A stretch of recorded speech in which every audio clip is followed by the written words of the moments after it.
우리는 구약 성경의 세 번째 책인 레위기에 있는 말씀을 함께 봉독했습니다. 여러분들 레위기 하면 가장 먼저 무엇이 떠오르십니까? 아마 레위기를 읽어보신 분들은 1장부터 시작되는 제사법입니다. 번제, 소제, 화목제, 속죄제, 속건제, 그리고 그 제사법이 끝나고 나면 먹지 말아야 될 음식들이 쭉 나열되어 있고요. 또 만지지 말아야 될 것들이 기록되어 있습니다. 심지어 당시의 악성 종양, 피부병에 관한 내용들이 그 규정들이 계속해서 이어지는 것을 보게 되는데요.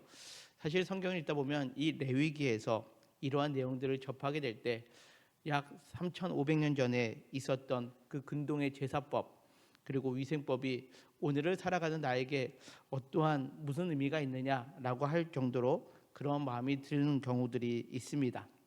그러다 보니까 성경을 새해를 시작하면서 성경을 좀 읽어보자라고 마음 먹었다가 이 레위기에서 멈추는 경우들이 있죠. 많은 분들이 이 레위기를 생각할 때 지루한 법전 그리고 하지 말라라는 것들이 가득한 법률책처럼 그렇게 생각하는 경우들이 있습니다. 또 책 제목도 레위기입니다. 꼭 레위 지파 사람들만을 위한 지침서처럼 여겨지는 것, 이것이 레위기를 대하는 우리의 마음 아닌가 그렇게 생각됩니다. 근데 성경에 보면 이 레위기는 우리가 생각하는 것처럼 뭐뭐 하지 말아라 이것만 기록되어 있고 율법적이고 또 우리가 접근하기 어려운 그러한 이야기들만 있는 것으로 생각하기 쉽지만 그렇지 않습니다. 사실 우리가 이 제목부터 책 제목부터 오해가 되는데요.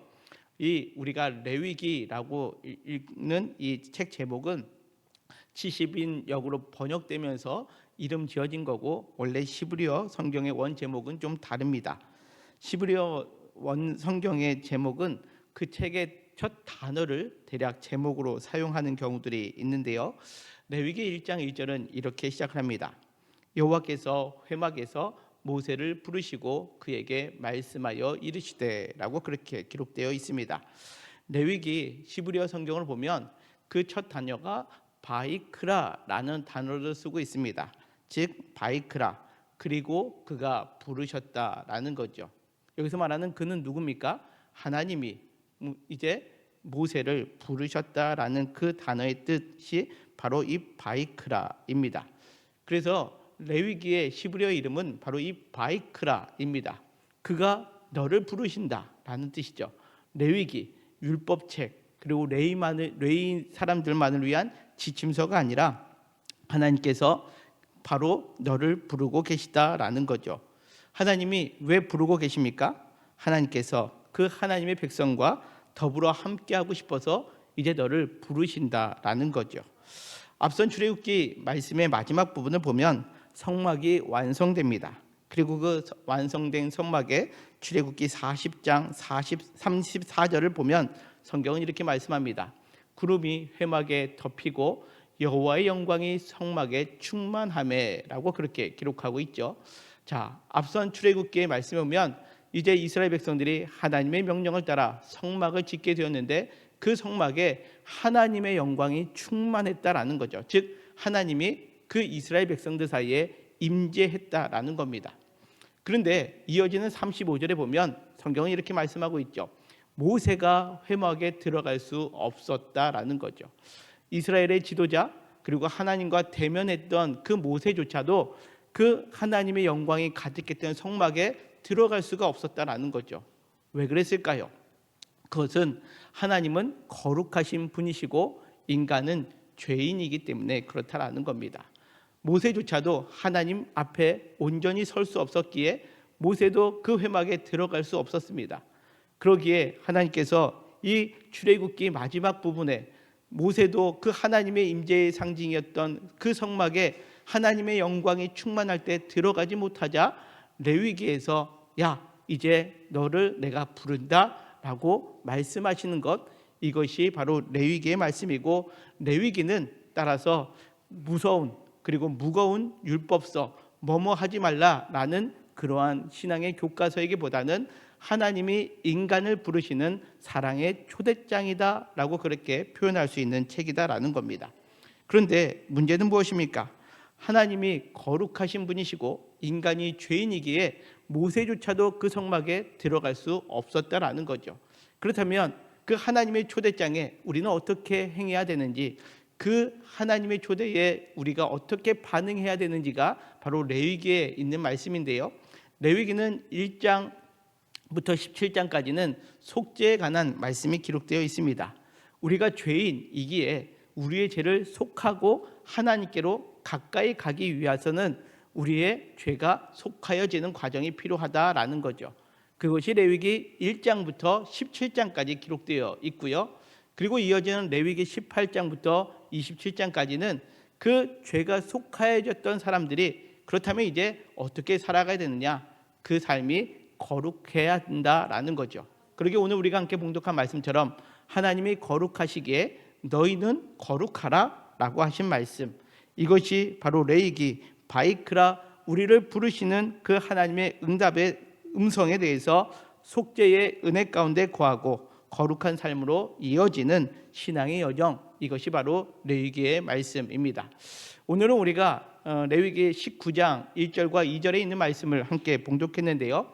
오늘은 이 시간에는 우리가 속죄의 개념, 그리고 또 이 거룩의 개념 안에서 우리의 신앙의 모습을 한번 점검해보고 또 함께 결단할 수 있는 그러한 은혜의 시간 되시기를 주님의 이름으로 간절히 소망합니다.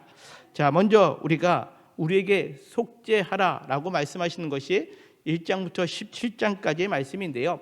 그렇다면 우리가 속죄, 죄를 속하기 위해서는 죄가 뭔지를 알아야 된다라는 겁니다. 제가 종종 말씀을 드리는데요. 성경에 말씀하고 있는 죄는 무엇을 의미합니까? 우리가 세상에서 일반 사회에서 죄는 도둑질이나 살인 같은 눈에 보이는 행동을 했을 때 그것을 죄라고 그렇게 표현을 합니다. 그러나 성경에서 말하는 죄는 좀 다릅니다. 대표적인 죄의 시작은 바로 창세기 3장에 나와 있는 선악과를 따먹은 사건으로 시작되고 있습니다. 아담과 하와가 하나님께서 먹지 말라고 하는 선악과를 따먹게 되었죠. 혹 사과 하나 먹은 게 무슨 큰 죄라고 그렇게 우리가 생각할 수 있겠지만, 그러나 이 선악과를 따먹는 사건은 그 하나님께서 우리를 창조하신 창조주로서 우리는 하나님의 형상대로 지음받았지만 피조물의 위치에서 우리가 그 하나님과의 관계를 이어가야 됨에도 불구하고 사단이 유혹을 하는 거죠. 이 선악과를 따먹으면 너도 하나님처럼 된다라는 거죠. 무엇을 의미하느냐? 하나님의 그 창조의 질서에서 벗어나게 되는 행위, 이것이 선악과를 따먹은 행위다라는 겁니다. 그래서 바로 죄라는 단어는 이 헬라어 단어로 하마르티아, 제가 종종 말씀을 드리죠. 이것은 본뜻이 관역에서 벗어나다라는 뜻이죠. 죄는 무엇이냐? 이렇게 표현할 수 있습니다. 하나님과 인간의 관계 속에서 하나님께로 향해 나가는 피조물이 되어야 되는데 그 죄는 하나님으로부터 벗어나서 그 관계가 끊어졌다라는 거죠. 창조주 하나님, 그 창조주 하나님의 형상대로 지음받은 피조물인데 인간이 하나님처럼 되고자 할 때, 피조물의 위치가 아닌 하나님처럼 되고자 할 때 하나님, 창조주 하나님을 끊어버리는 상태, 이것이 죄다라는 거죠. 그러기에 이 생명의 근원, 창조의 근원 되시는 하나님으로부터 벗어났기에 사람에게 이 하나님의 관계가 끊어진 상태의 죄 가운데 있게 되다 보니 사람은 어떻게 되느냐? 로마서 6장 23절에 이렇게 말씀합니다. 죄의 싹은 사망이다 라고 그렇게 말씀하고 있죠. 죄 가운데 있다면, 하나님으로부터 벗어났다면, 생명의 근원 되시는 하나님으로부터 벗어났기에 결국 인간은 죄인으로서 사망에 이르게 된다라는 거죠. 이것을 로마서 5장 12절은 또 이렇게 말씀합니다. 우리 같이 한번 읽겠습니다. 시작. 그러므로 한 사람으로 말미암아 죄가 세상에 들어오고 죄로 말미암아 사망에 들어왔나니 이와 같이 모든 사람이 죄를 지었으므로 사망이 모든 사람에게 이르렀느니라. 아멘. 자, 그렇습니다. 아담이 그 한 사람으로 말미암아 죄가 세상에 들어왔다라는 거죠. 죄, 하나님으로부터 벗어난 상태가 되었다라는 겁니다. 그리하여 아담도 사망, 그 생명의 하나님으로부터 벗어나서 사망에 들어왔는데 이와 같이 모든 사람, 이 아담 이후로 모든 사람들은 하나님으로부터 벗어난 상태가 되었기에 죄를 지었다라고 그렇게 표현하고, 하나님으로부터 벗어나 있는 상태였기에 모든 사람에게 사망이 이르렀다. 이것이 로마서에서 주는 우리의 모습, 인간의 모습, 바로 죄인의 모습이다라고 그렇게 설명할 수 있습니다. 인간은 태어나서부터 하나님을 떠나 있었기에 죄인입니다. 그리고 사망 가운데 거할 수밖에 없다라는 거죠.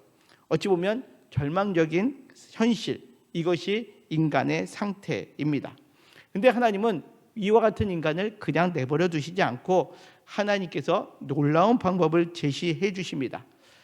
죄 지은 인간이 이제 그것을 대신 치르는, 죄값을 치르는 방법을 주셨는데, 그것을 우리는 대속이라는 단어를 씁니다.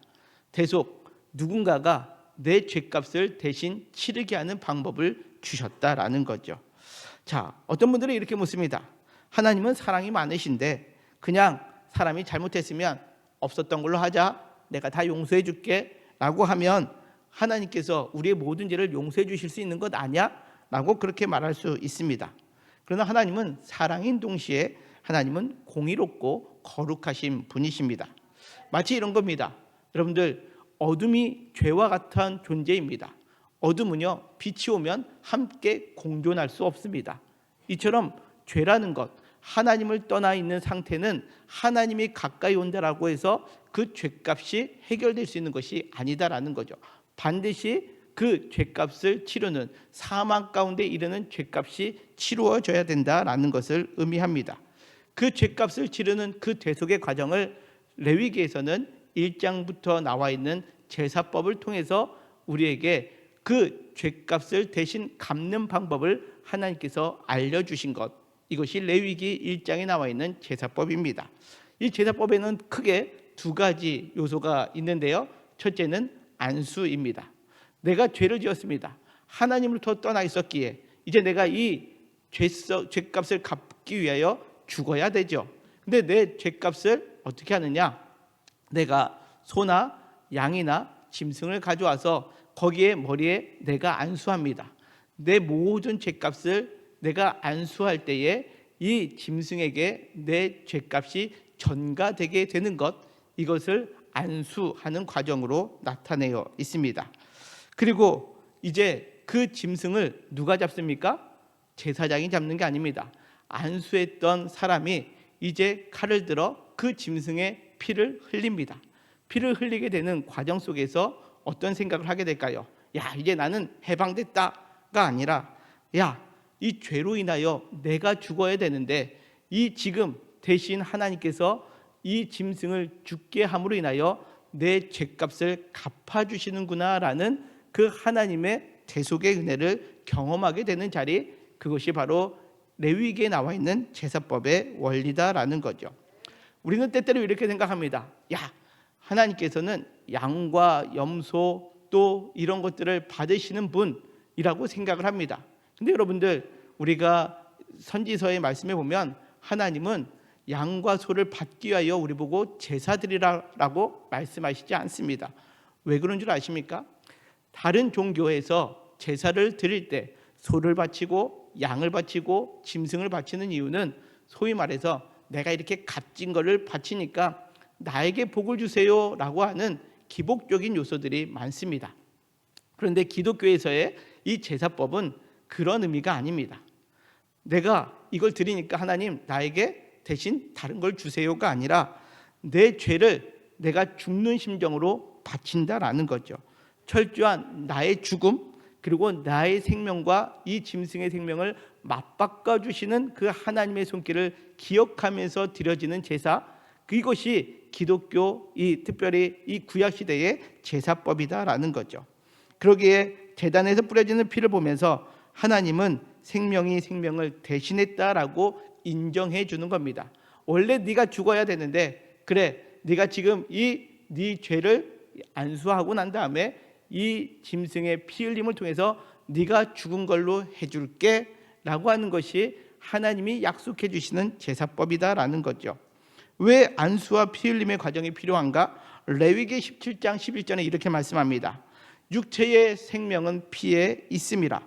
내가 이 피를 너희에게 주어 제단에 뿌려 너희의 생명을 위하여 속죄하게 하였나니 생명이 피에 있으므로 피가 죄를 속하느니라. 이렇게 말씀합니다. 그렇습니다. 내가 짐승을 잡아 죽이게 됨으로 인하여 하나님은 내가 죽는 것으로 대신 여겨주신다라는 거죠. 우리는 또 이렇게 생각할 수 있습니다.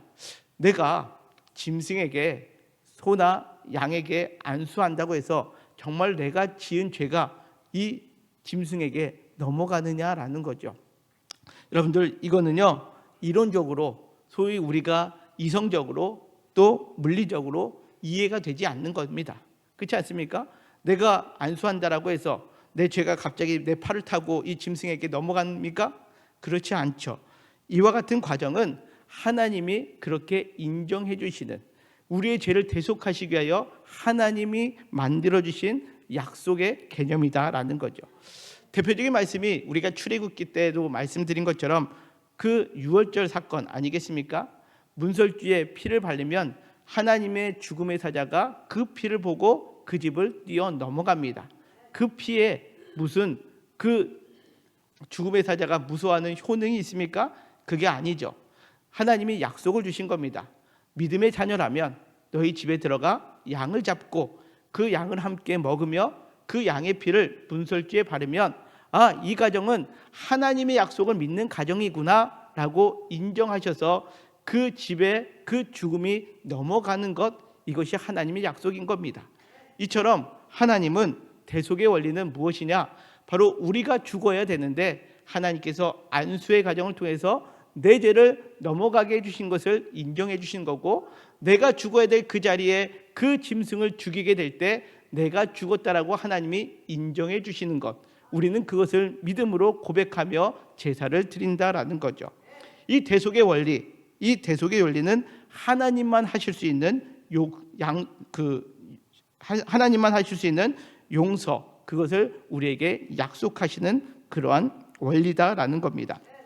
이 레위기의 피의 제사가 결국 어떤 사건과 연결되느냐? 바로 예수 그리스도의 십자가 사건과 연결되어 있습니다. 구약의 짐승의 피는 효력이 제한적입니다. 그러기에 죄를 지을 때마다 또다시 소나 양을 잡아야 되죠.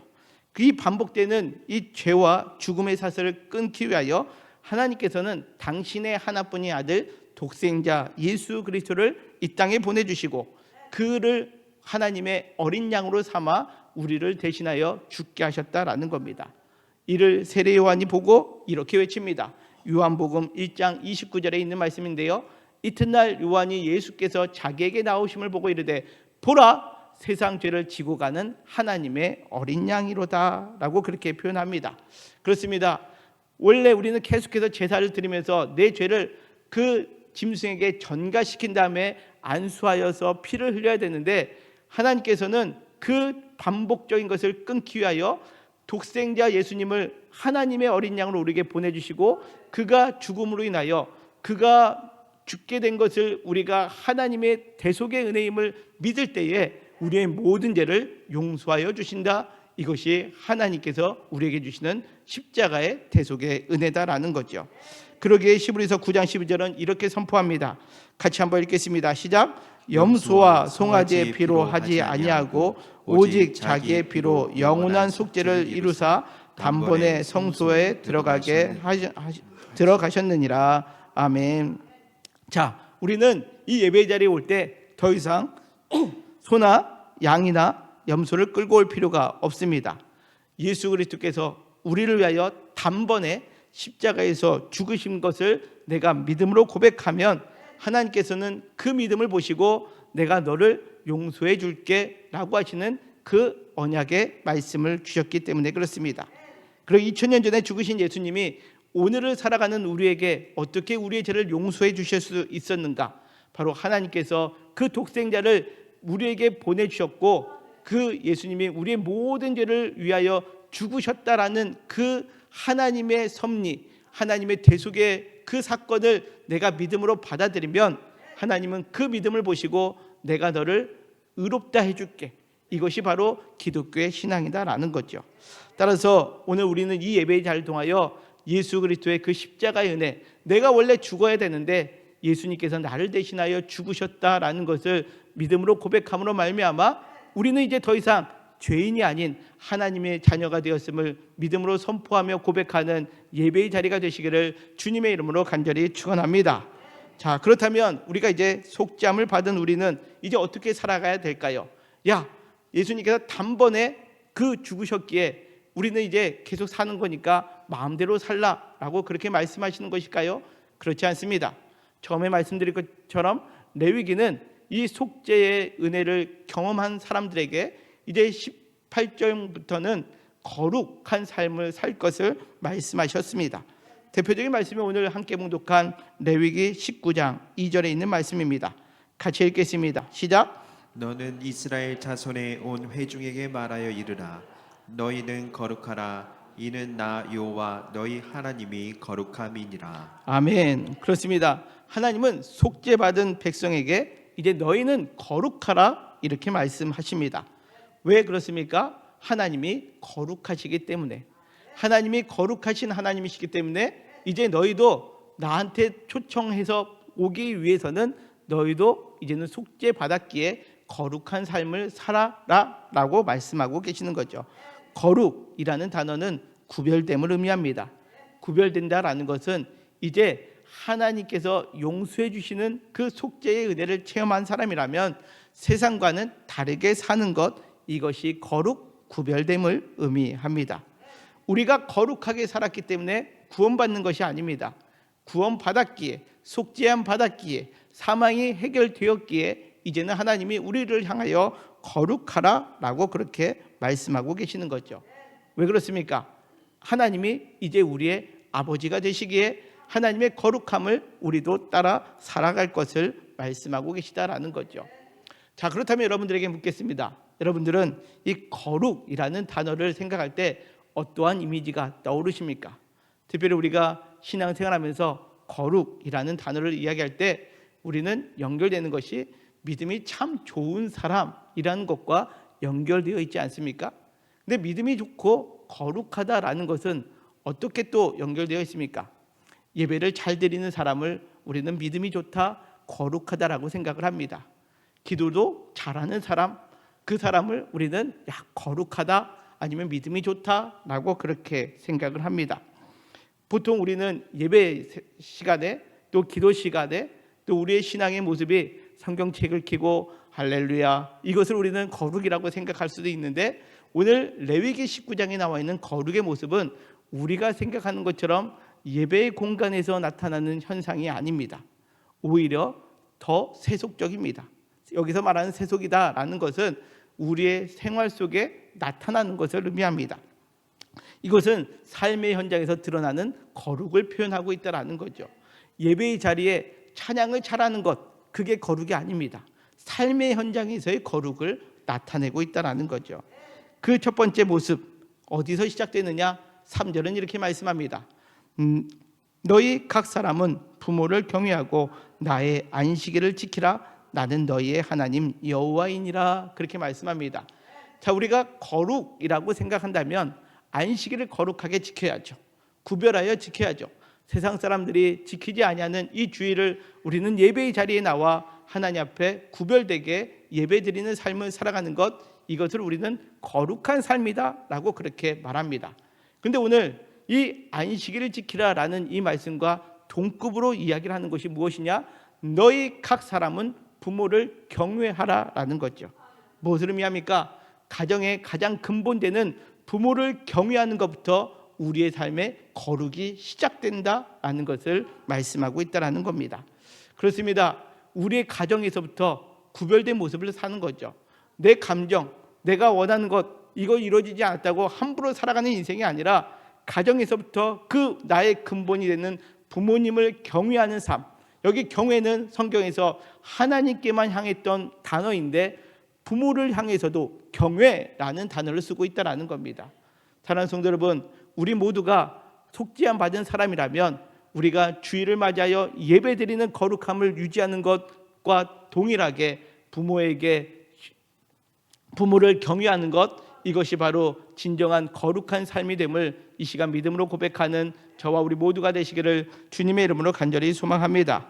그러기에 우리는 예배를 드리며 거룩한 모습을 지키는 것처럼 부모를 경외하는 것, 이것이 거룩이다라는 것을 잊지 말아야 한다라는 거죠. 또 하나의 모습이 등장한다면 5절과 6절 성경은 이렇게 말씀합니다. 먼저 5절에 있는 말씀인데요, 같이 읽겠습니다. 시작. 너희는 화목제물을 여호와께 드릴 때에 기쁘게 받으시도록 드리고. 아멘. 자, 여기서 그 다양한 제사 가운데 화목제물을 대표적으로 들고 있습니다. 화목제물은 하나님과 화목하기 위해서 또 이웃과 화목하게 드려지는 제사를 의미합니다. 이 제물을 드릴 때에, 화목제물을 드릴 때 화목제물은 그나 소나 양, 큰 등치 있는 것을 드리게 됩니다. 그리고 여호와께 드립니다. 일부를 하나님께 태워드리고 그것을 통해서 하나님께서 기쁘게 받으시도록 합니다. 그리고 이어지는 6절에 보면 이 화목제물의 또 하나의 특징이 있는데 그것은 무엇이냐? 그 제물을 드리는 날과 이튿날에 먹고라고 그렇게 표현되고 있습니다. 이 화목제는 이제 하나님께 일부를 드리고 나머지는 이웃과 함께 나누는 것, 이것이 화목제입니다. 그런데 성경에 보니까 셋째 날에 그 모든 것들이 남으면 어떻게 하라고요? 불사라 버려라 라고 그렇게 말씀하고 있습니다. 왜 화목제물을 드리다가 남으면 불사르라 이렇게 말씀하고 있을까요? 여기에는 몇 가지 의미가 있습니다. 첫째는 여러분들 화목제, 하나님과 화목하고 이웃과 화목하기 위해서 드리는 건데, 때로는 내가 생각할 때 모든 사람들에게 잘 베풀어야지라고 하지만 마음속에 저 사람에게만큼은 내 화목 제물을 나누고 싶은 생각이 없는 사람이 있을 수 있다는 거죠. 여러분들 그렇지 않습니까? 내가 모든 사람하고 잘 지내야 되는데 마음 한 구석에 내가 저 사람에게만큼은 내 이 제물을 나눠주는 게 너무 아깝게 생각해 라고 하는 사람이 있을 때 그 사람을 제외하고 나누게 됩니다. 그런 사람들이 많으면 많을수록 아무리 그 제물을 먹고 마신다 한다 할지라도 그것이 3일을 넘어가게 되면 남게 되는 거거든요. 남으면 그것은 원래 어떻게 생각합니까? 남은 것은 원래 내 것으로 생각하는 거죠. 그렇게 생각하지 말라라는 겁니다. 내 중심적으로 누군가를 선을 긋고 살아가는 그런 행위를 하지 말고 남았으면 너를 위해서 그 탐욕의 마음, 사람을 가르는 마음, 그것을 벗어버리고 다 태워버려라. 이게 화목제의 의미다라는 겁니다. 다시금 얘기하자면 예배의 중심이 누구에게 있습니까? 하나님과 이웃에게 있어야 되는데 내 생각, 내 중심으로 살아가는 그 방식을 벗어버리는 것, 이것이 바로 화목제의 의미다라는 것을 우리에게 말씀하고 있다는 거죠. 따라서 이 화목제, 예배의 자리도 마찬가지입니다. 예배의 자리는 내가 복받기 위해서, 내가 뭔가 하나님 앞에 뭔가 채워지기 위해서 임하는 자리가 아니라 이 화목제사의 의미는 하나님을 기쁘시게 이웃과 나눔, 이것이 바로 예배의 거룩성이다라는 것을 의미하고 있다라는 거죠. 오늘 이 5절과 6절의 말씀을 통해서 우리의 예배를 한번 점검해 보았으면 좋겠습니다. 우리는 이 예배의 자리에 나왔을 때 무엇을 우선순위 삼고 있습니까? 조금 전에 말씀드린 것처럼 말씀의 은혜 받고 내가 잘 되고 내가 기도하다가 복 받고 이런 것이 예배의 중점이 아니라 예배는 하나님을 기쁘시게, 그리고 내 주변에 있는 사람과 함께 나눔의 자리, 이것이 진정한 거룩한 예배의 자리가 됨을 여러분들 믿음으로 고백할 수 있는 저와 우리 모두가 되시기를 주님의 이름으로 간절히 소망합니다. 그러기에 하나님이 정하신 법도, 이웃을 향한 사랑, 내 욕심을 벗어버리는 태도, 이것이 바로 진정한 거룩의 모습이다라는 거죠. 또한 삶 속에서 또 이어지는 19장의 말씀에서는 우리의 삶 속에서 나타나는 거룩의 모습을 이어지고 있는데요, 9절과 10절은 또 이렇게 말씀합니다. 너희가 너희 땅에서 곡식을 거둘 때에 너는 밭 모퉁이까지 다 거두지 말고 내 떨어진 이삭도 줍지 말며 내 포도원의 열매를 다 따지 말며 내 포도원에 떨어진 열매도 줍지 말고 가난한 사람과 거류민을 위하여 버려두라. 나는 너희의 하나님 여호와이니라. 이렇게 말씀하고 있습니다. 하나님께서 이 수확할 때에 밭의 모퉁이 것들은 남겨두라라는 거죠. 왜냐하면 가난한 자들과 거류민들을 위하여 그들에게 먹을 것을 공급하기 위하여 남겨두다라는 거죠. 예배의 자리뿐만 아니라 거룩은 이처럼 삶의 현장에서, 나의 일터의 현장에서 나눔의 자리를 갖는 것, 이것이 바로 진정한 거룩의 모습임을 우리에게 말씀하고 있습니다. 우리는 왜 일합니까? 내가 더 많은 것을 얻기 위해서, 더 많은 것을 쌓아두고 내가 안락한 삶을 살기 위해서 우리는 그렇게 우리가 일터에서 일하고 있지 않습니까? 이거는 세상의 방식입니다.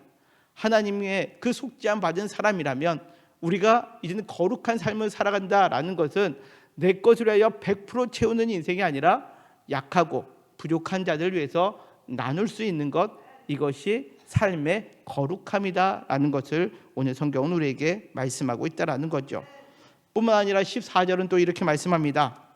너는 귀먹은 자를 저주하지 말며 맹인 앞에 장애물을 놓지 말고 내 하나님을 경외하라. 나는 여호와니라. 이렇게 말씀하고 있습니다. 이 말씀은 단순히 그 장애인들을 괴롭히지 말라라는 뜻을 넘어섭니다. 약자의 약점을 이용해서 나의 이익을 취하지 말라라는 거죠. 세상은 양육강식입니다. 강한 자가 약한 자를 누르고 올라서는 그러한 원칙으로 살아갑니다. 그러나 거룩한 삶은 오히려 약자를 배려하고 보호하는 것임을 오늘 성경은 거룩이라고 말씀하고 있다라는 거죠. 뿐만 아니라 15절은 또 이렇게 말씀합니다. 같이 한번 읽겠습니다. 시작. 너희는 재판할 때에 불의를 행하지 말며 가난한 자의 편을 들지 말며 세력 있는 자라고 두둔하지 말고 공의로 사람을 재판할지며. 아멘. 자, 오늘 성경에 보면 가난한 사람이라고 해서 무조건 안 됐다 편들지도 말라라는 거죠.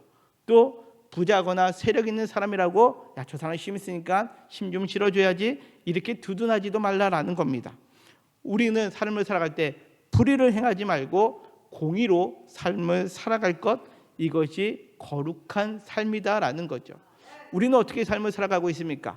아까 제사 때도 말씀드린 것처럼 내 중심으로 살아가다 보면 나한테 이익이 되는 사람, 좀 가까운 사람에게는 우리는 팔이 안으로 굽는다라고 이야기를 하죠. 그러나 오늘 성경은 말씀합니다. 우리가 진정으로 속죄함 받은 사람이라면 그렇게 살지 말고 오직 불의를 행하지 말고 공의, 정직으로 삶을 살 것을 우리에게 말씀하고 있다는 거죠. 결국 이 모든 삶의 거룩은 어떻게 연결되느냐? 18절 이렇게 말씀합니다. 같이 읽겠습니다. 시작. 내 이웃 사랑하기를 내 자신과 같이 사랑하라. 나는 여호와니라. 아멘. 그렇습니다. 거룩은 우리가 구별됨, 분리라고 말씀을 드렸습니다.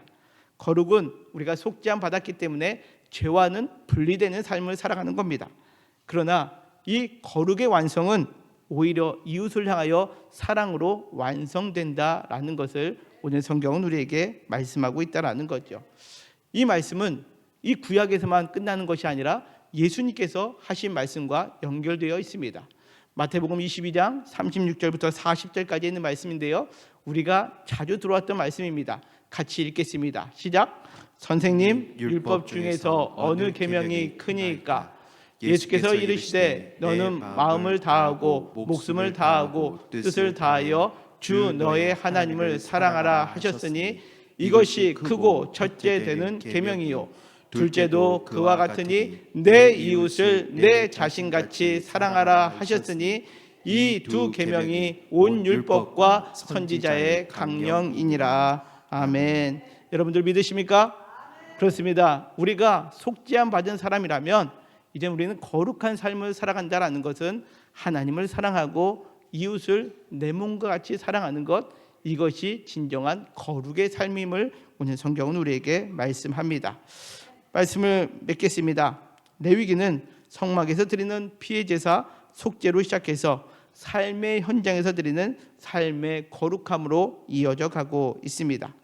오늘 우리는 이 레위기의 말씀을 통해서 이렇게 고백했으면 좋겠습니다. 우리 같이 화면을 보고 고백하는 마음으로 함께 읽겠습니다. 시작. 나는 죽을 수밖에 없는 죄인이었으나 예수 그리스도의 피로 값없이 속죄 받았음을 믿습니다. 아멘. 그렇습니다. 이것이 우리의 신앙의 가장 기본적인 속죄, 하나님의 대속의 은혜 안에 머무는 고백입니다. 내가 죽을 수밖에 없었던 죄인, 나 죄진 거 없는데요? 그런 죄가 아니라 하나님으로 벗어나 있었던 죄인이었지만 예수 그리스도를 통해서 그 예수님이 나의 죄값을 대신 갚고자 십자가에서 죽으신 것을 믿음으로 말미암아 우리 모두가 속죄함 받았음을 늘 믿음으로 고백할 수 있어야 한다라는 거죠. 그리고 이제 레위기 후반부를 통해서 우리는 이제 신앙의 고백이 있었다면 믿음의 결단을 가져야 됩니다. 어떠한 결단이냐? 같이 읽겠습니다. 시작. 속죄받은 사람답게 세상 속에서 하나님의 성품을 드러내는 거룩한 삶을 살겠습니다. 아멘. 그렇습니다. 우리가 속죄받아서 이제 사망에 이르는 삶이 아니라 영원한 생명에 이르는 존재가 되었다면 세상 속에서 하나님의 성품, 그 사랑, 거룩을 드러내는 그러한 거룩한 삶을 살겠습니다. 그래서 예배의 자리뿐만 아니라 우리의 삶의 가정에서 또 우리의 일터에서 우리의 삶의 모든 영역 가운데 진정한 거룩의 삶을 살 것을 결단할 수 있는 저와 우리 모두가 되시기를 주님의 이름으로 간절히 소망합니다. 그래요, 하나님께서 우리가 교회 안에서만 거룩한 삶이 아니라 하나님을 사랑하고 이웃을 사랑하라 하신 그 주님의 말씀을 따라 우리가 오늘 이 레위기의 말씀처럼 그 하나님의 초청에 우리가 초청장을 받아들여서 속죄의 은혜 안에 거룩의 삶을 살아가는 우리 영통교회 모든 성도님들 되시기를 주님의 이름으로 간절히 축원합니다.